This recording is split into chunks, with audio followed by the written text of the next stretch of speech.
All right, with that, I think we can start the week 2 previews. I'm ready. I'm ready. We All got right. first. Commanders and Packers tonight. Oh, well, you cut out. You cut out. I said we got Commanders and Packers tonight. Mm, So, I have Commanders, you have Packers. I do. I'll make my case first.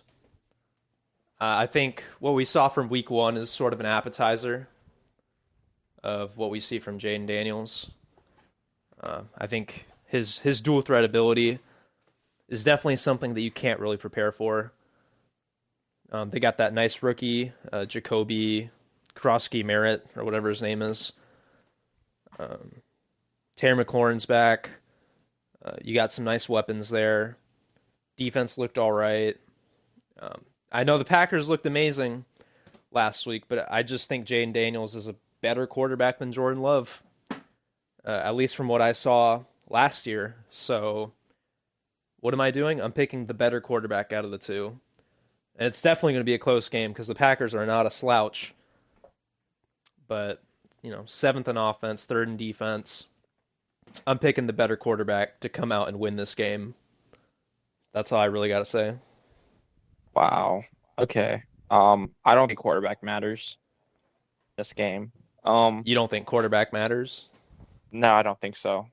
Commanders allowed 3 sacks off the edge to Brian Burns, Kayvon Thibodeau, and Abdul Carter last week against the Giants. And now you're going to have to go against Rashawn Gary, Lucas Van Ness, and Micah Parsons this week against the Packers. They let the Giants pass rushers get home against last week, and we already saw what the Packers did to, I would say, to Penei Sewell and the other guy on, I can't remember his name, on the Lions O line, and now they have to go against Laremy Tunzel and a rookie on the Commanders O line. These Packers edge rushers are gonna feast, right? Okay. Mm, The Commanders should have allowed 4 sacks because Carter he got free on a Laremy Tunzel on one play. He just completely beat him.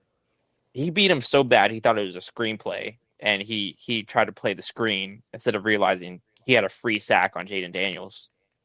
That's how bad he beat him. I mean, the Packers are going to be feasting this week. And on top of that, the Packers defense is just better than the Giants defense. The Commanders beat up on a really bad Giants team, and they also are missing their top linebacker now. Oh, I'm sorry, I'm thinking about the Giants. Hold up.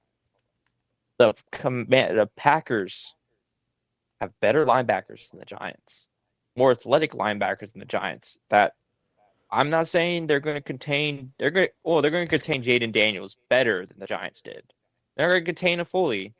He's still going to be a factor, but they're going to contain him a lot better than the Giants could ever have hoped to do. They got Xavier McKinney. Packers secondary looks stout against the Lions receivers. Um, and on to the Packers on the Commanders defense, they allowed the Giants, Russell Wilson. They allowed Russell Wilson to make 2 red zone trips. Russell Wilson. 2 doesn't sound like a lot, but it's Russell Wilson we're talking about. It's Russell Wilson. Um, and they got home against Evan Neal and a backup left tackle because there was no Andrew Thomas. Beat up on a really bad Giants offense. Still allowed 2 red zone trips, and now we have a really good Packers offense who held Aiden Hutchinson to a no factor, held the whole Lions defense to a no factor, and made it to the red zone 5 times last week. Um, I mean, I think the Commanders really have that work out for them, and I think they are going to lose to the Packers. I think the Packers are just going to. I mean, it's like what Mike has done every year against the Commanders. They're just going to beat up on the Commanders. They're going to beat them down. Micah last year had 3 sacks on the Commanders throughout the whole season. You know what Jaden Daniels does to poor NFC North teams. Sometimes it just doesn't matter what It you have. Because we it saw what the does. Lions had last year in the playoffs. They Okay, had a well, really stout defense, and Jaden Daniels spit on them, proceeded to rip all their clothes off, put their teeth on the curb, and stomp on their head. You do that remember Lions that, team was right? very injured, actually. One and two. Let's not go Well, to it what didn't. happened It the didn't next week. matter. What What? happened the next week? What happened the next week against the Eagles? Well, the Eagles are the best team in the league. I'm not saying Packers are the best team in the league, Yeah, no. but you saw how their defense was looking before that Jaden game. Daniels is gonna be running for his life all week, all game, all game. He's gonna be running for his life all game. They have no good offensive linemen on Watch, that on that roster. Jaden Daniels will show you. All right. Well, I'll admit I'm wrong if he shows me, but he's gonna get this. He's gonna be in the dirt almost every play. Be Cowboys prepared. Cowboys Giants. Um, I Game think of the this is week. pretty simple. We both have the Cowboys, right? Yeah, I would hope so. I would hope everyone else in the world has the Cowboys. Um, think I think Joe Milton. If Joe Milton started this game, the Cowboys could win. I mean, there's so much going for the Cowboys. They're 8-0 against the Giants since 2021. That's including the Dak injury games. So that means Cooper Rush, Andy Dalton, Ben DiNucci, I don't care, have beat up on the Giants too, dude. It doesn't matter. It really doesn't matter. If the Cowboys somehow lose this game, I think I'll probably burn my jersey, to be there honest. If we there's a if we lose this game, there's a conversation to be had there. Um, Giants offense is lethargic. Um, they're let's not really forget they're also falling apart, yeah, like they are morale collapsing wise. after week one. Um, just so wow. I mean, I expect Dak to just pick this game apart. I expect Joe Milton to end this game off. Um, That's a finish good this way of game. looking at it. Deron Bland. I know Deron Bland's injured. I think there's not a better time for him to be injured than this game. I mean, perfect time to be injured. Agreed. Just you know, um, you just need one corner to cover Malik Neighbors, and then after that, I don't think Wandale Robinson's much of a threat. I know he's somehow Russell Wilson's favorite target. Uh, well, I just have to say this about the Giants. I think Brian Dable is an idiot. As big as his head is, I don't think there's a brain in there. You have you have Malik Neighbors. He doesn't give anything up for him. That's all I got. Yeah, I mean, if you have the Giants in this game, I think you're just stupid. There's no chance the Giants win this game. I mean, no chance at all. If I were a betting man, I would probably take the odds on the Giants not winning a single game this season. I know I've talked with you about that a couple months ago, but like you look at their schedule, I almost feel bad for them. I mean, who looked at the Giants last year and said, let's give them the hardest schedule in the NFL? And I think that's kind of cruel and unusual, but yeah, they're not going to get a win, especially on a Cowboys team that looked somewhat impressive, I will admit, in Week 1. So I don't think there's much else to say. I will always give Brian Dable credit that one year in 2021 for bringing the Giants back. I think they went 11-5, 10-6. I'll give him credit for that, but since then, he hasn't done dick diddly. Yeah. So let's go to the next game. Eagles Chiefs. All right, I think we have a lot to talk about for this one. Uh, Yeah. I'll lead us off. So before we get into our analysis of this game, I just want to publicly say this is so stupid. If AJ Brown does not get 7 fantasy points, I will have to get a buzz cut, and I'll show you the buzz cut on next week's Oh, yeah, I'll edit podcast. it in there. I'll edit it in there. I am so confident that AJ Brown is that guy that I'm willing to put my beautiful, luscious hair on the line to show that he's not a And fraud. Because some people, I won't name names, seem to think he's a fraud, and he got clamped up last week. But that's neither here nor there. Let's get into the analysis. Okay, Eagles Chiefs. We obviously have the very helpful graphic of 1-1 in Super Bowls, 2-2 head to head since 2021. If you look at both of these teams just on paper, you'd probably say it's pretty equal. I'd say this team's pretty equal. But I think there's a huge mismatch here. I think the Eagles just just are a better team than the Chiefs. I mean, we saw the Chiefs last week versus the Chargers. Granted, the Chargers are a good team, but there was a lot of mishaps that the Chiefs and missed opportunities that the Chiefs had. The Eagles probably, I'd say next to Lamar and Derrick Henry, have the best rushing attack. Jalen Hurts is a much more athletic player than Mahomes is. I think their receivers will show up in a way that they did not in week one. AJ Brown is going to show why he's that guy. Devontae Smith's going to make some plays. I think even Jahan Dotson will make some plays. Dallas Goedert will make some plays.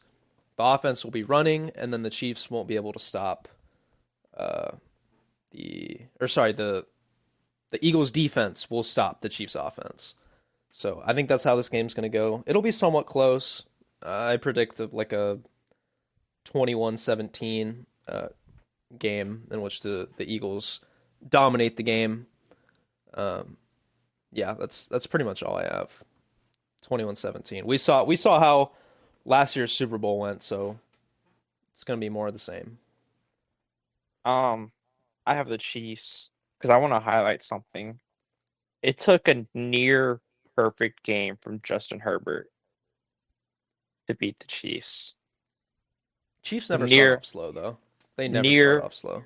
near perfect game to beat the Chiefs. And again, I said this earlier in our analysis of the last game.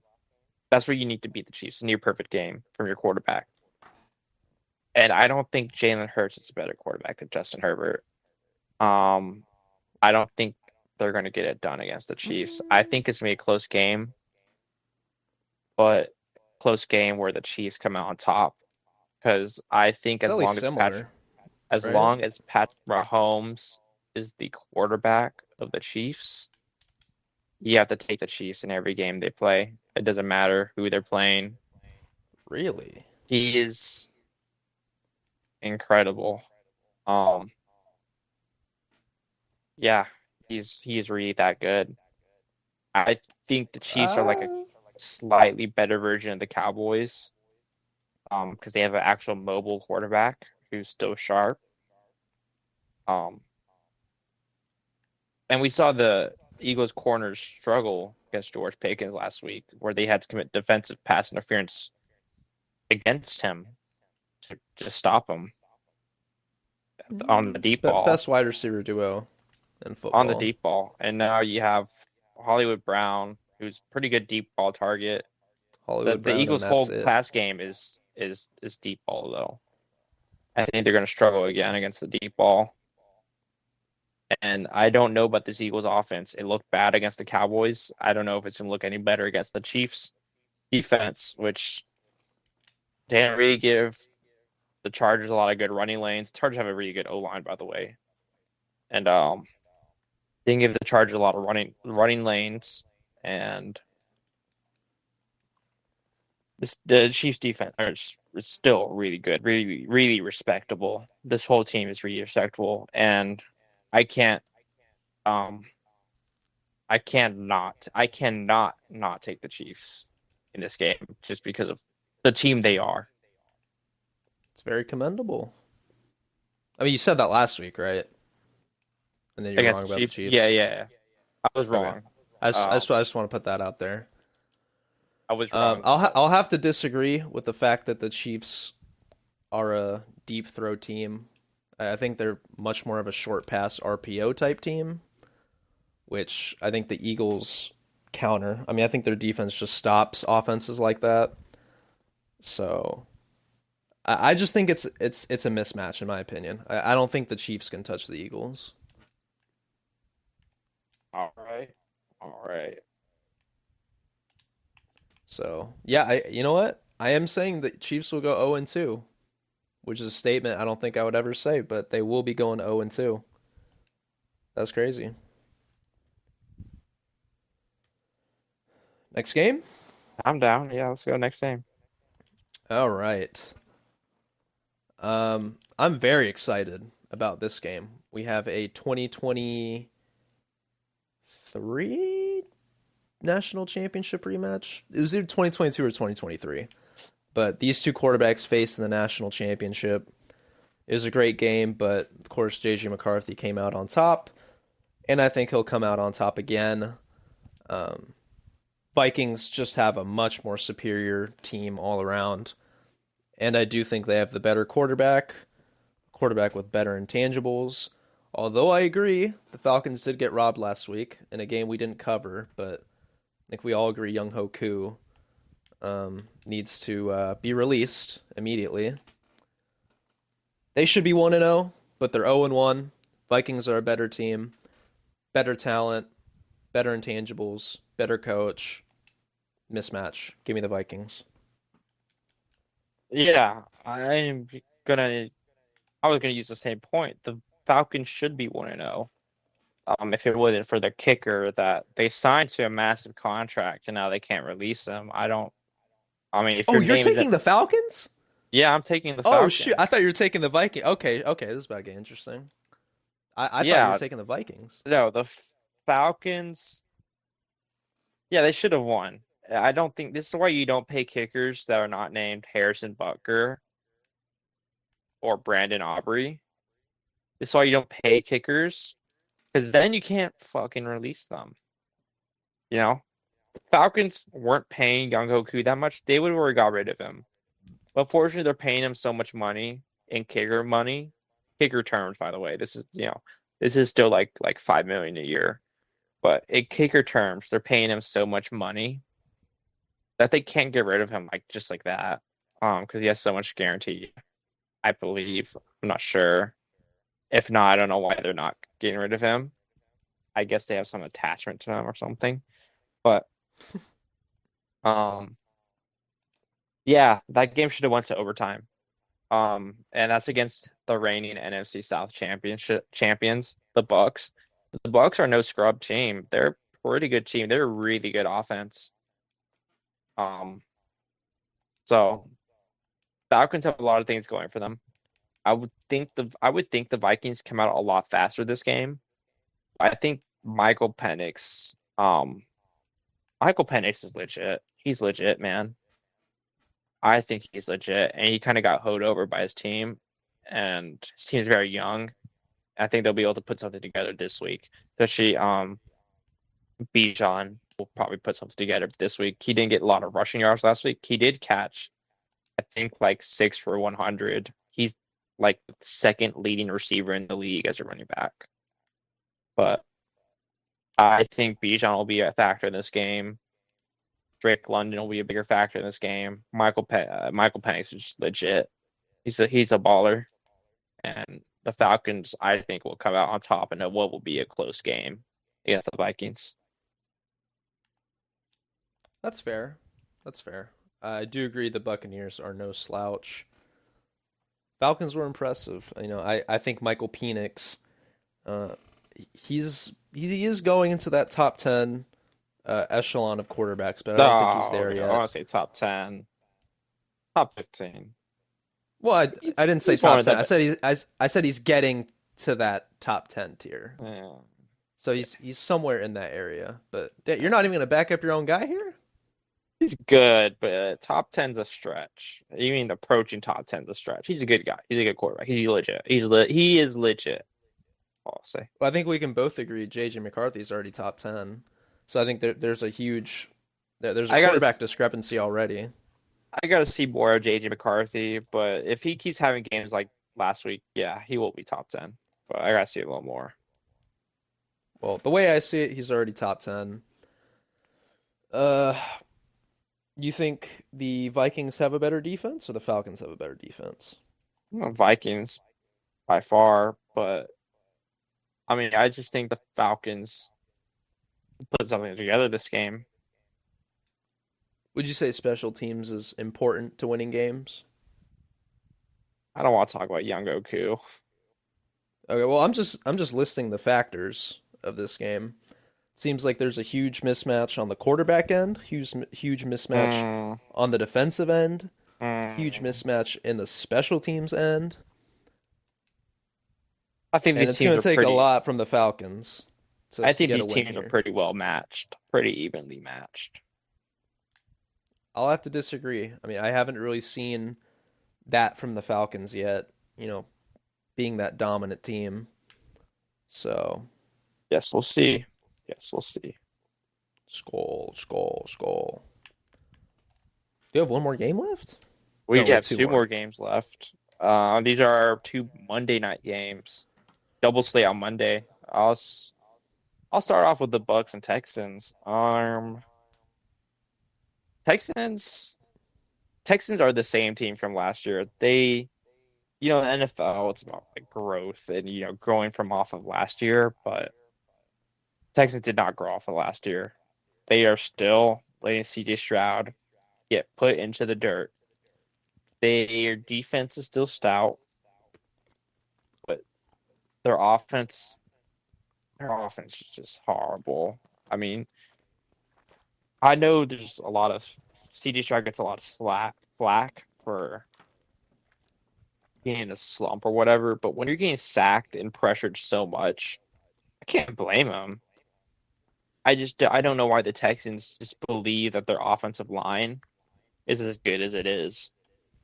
I mean, Larry Tunzel isn't no all pro tackle, but he was better than whatever the hell you had on the Texans side offensive line. So they need O line help bad if they wanna be NFC AFC South champions. I mean, they want to be competitive AFC South champions. Um, I agree with that. they probably will still win the championship just by default because all the other, well, the Jaguars look pretty good. Um, I don't know the Jaguars look pretty good. They might actually beat the Texans, but um, yeah, they didn't improve on offense. They didn't get worse on defense. They're still good defense. Their offense is bad. The Buccaneers, on the other hand, really good offense. Emeka Egbuka, 2 touchdown catches. I know we talked. I don't know if we talked about this officially. I don't think we talked about this officially on the podcast. We might have in our first one when we went over fantasy guys to draft. Emeka Egbuka. Um, you were right, and I agreed with you. I guess so. We're both right. He's gonna get his fair share of targets, and it seems like he knows what to do with those targets. He looks good already.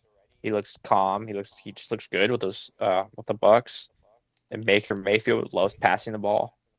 And I think they're gonna just pass the ball again on the Texans, and this should be just an easy win for Baker. Or not easy, but this should be a win for Baker Mayfield and the Buck. I think they should be 2-0 at the end of this game. I think CJ Stroud will be in the dirt a lot again, and the Bucks will put up good 20 to 30 points.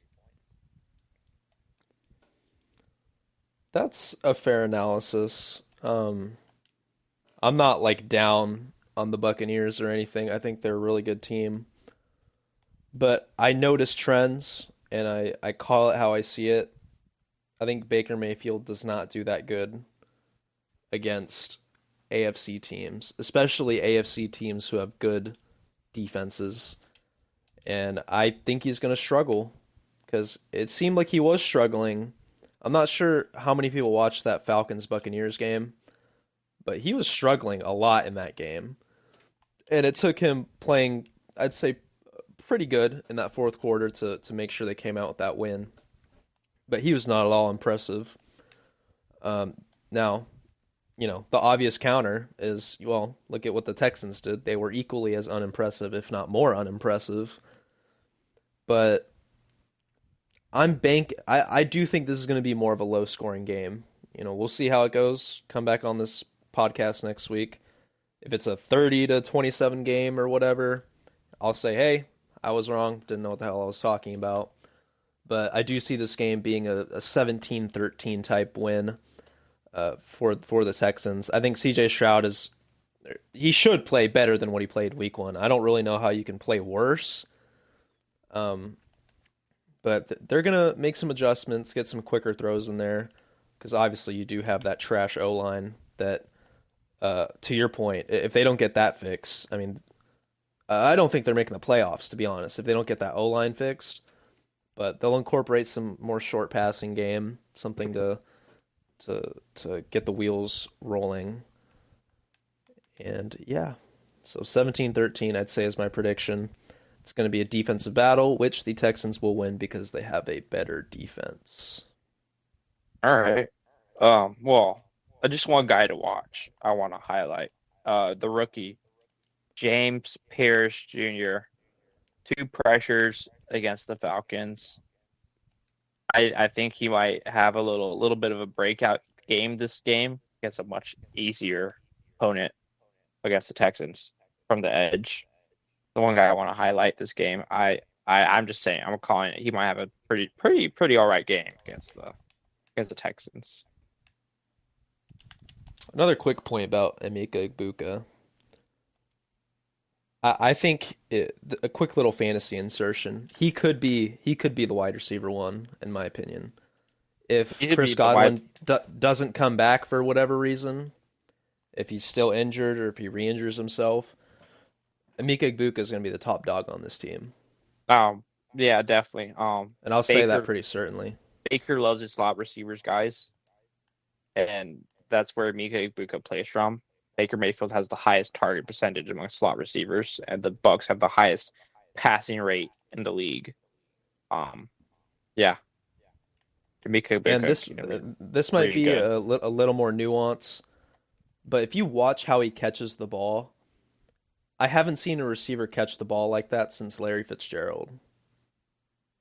And I know that's a crazy statement to make. Crazy. But I will say, watch him catch passes on Monday night. Watch how effortlessly he catches the ball. He has the best hands in the NFL right now. Watch how he catches the ball on Monday night. That's all I'll say for that. Alrighty. One last game. And we're on the final game. I think you did the last one, so I'll lead us off here. I will start off by saying I'm a big Raiders fan. I think the Raiders will be an exciting team to watch throughout the entire season. You got Brock Bowers, Ashton Jeanty, Geno Smith. I'd say probably the most fun team to watch in the NFL. But with saying that, it's going to be a massacre. I mean, this is just a complete mismatch. Offense, defense, special teams, coaching, fucking however you want to slice it. Chargers are just a much better team. And I don't think it's going to be close. I think it's going to be the Raiders playing a bunch of catch-up. If they want any chance of winning this game, they need Brock Bowers. He's questionable. We don't know if he's going to go. So the Chargers, I think Omarion Hampton is going to have a really good game. Watch out for him. Last week he played against a top 3 run defense. Now he's playing the Raiders. Look for him to go over 100, maybe score a touchdown, and then look for Justin Herbert to work off that play action and then get his guys involved. Raiders defense will have no answer for Justin Herbert, and the Chargers defense will have an answer for Geno Smith.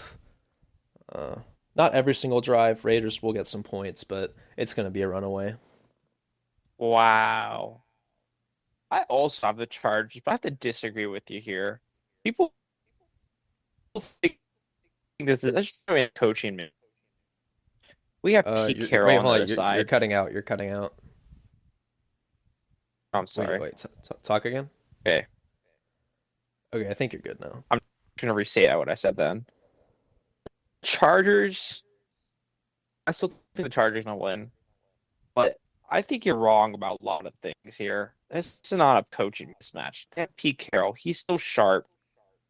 He still knows how to coach a good game, and this is gonna be an exciting game for a lot of reasons. I mean, Pete Carroll and Jim Harbaugh.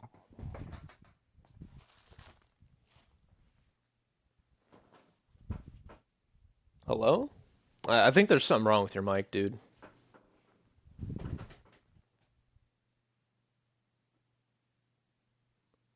Uh-oh.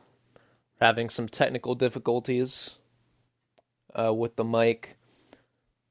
I think what he was going to say was that the coaching matchup is a lot closer.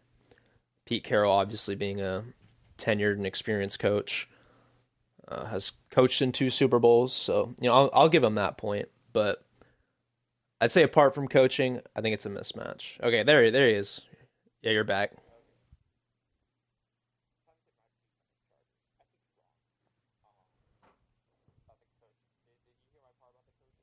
Yeah, I was clarifying that for the podcast because I wasn't about to have some dead space.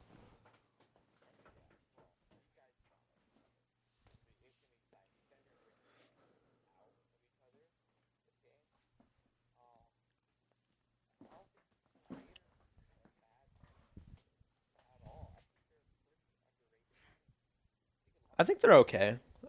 I don't think they're a bad team.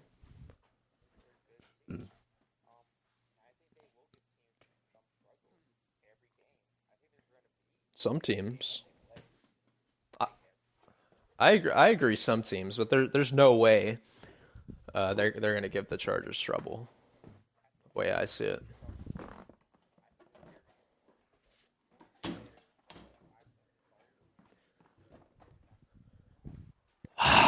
Do I have to remind you Justin Herbert's dating Madison Beer? I didn't want to bring that card out, but Chargers are going 14-3, dude. Like they are one of the top teams in the AFC. I mean, this is like Raiders versus Chiefs. I mean, you could say the Raiders are a good team, but I mean, they're facing the premier team in the AFC.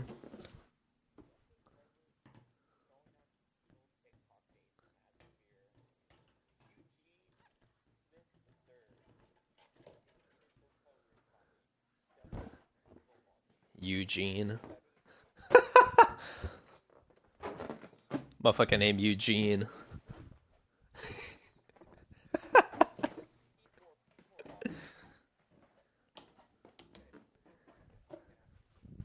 My timbers are being shivered, bro. Eugene. Eugene is gonna dot me up. Listen, I mean, you should listen to me. I'm a Raiders fan. I love the Raiders. I think what they did versus the Patriots was really good, even though the Patriots didn't look sharp at all. But it doesn't matter how pretty good your team is. I mean, once you face the team, you're just going to lose, and you have to accept that. This is a Super Bowl contender versus a non-playoff team. That's how I see it. Raiders are not going to make the playoffs. So it's it's going to be catch up all game. Me, me, me, me, me, me, me, me. That's me.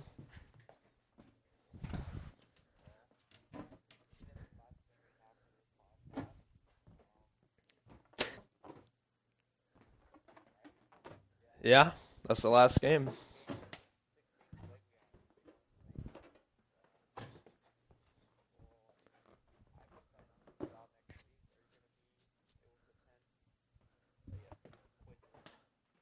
I should be good. We'll probably have to do it earlier in the week, so you'll probably see us Monday or Tuesday, one of those days.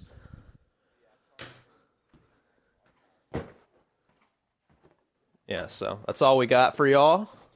Thanks for tuning in, those of you who did, and we'll see y'all later.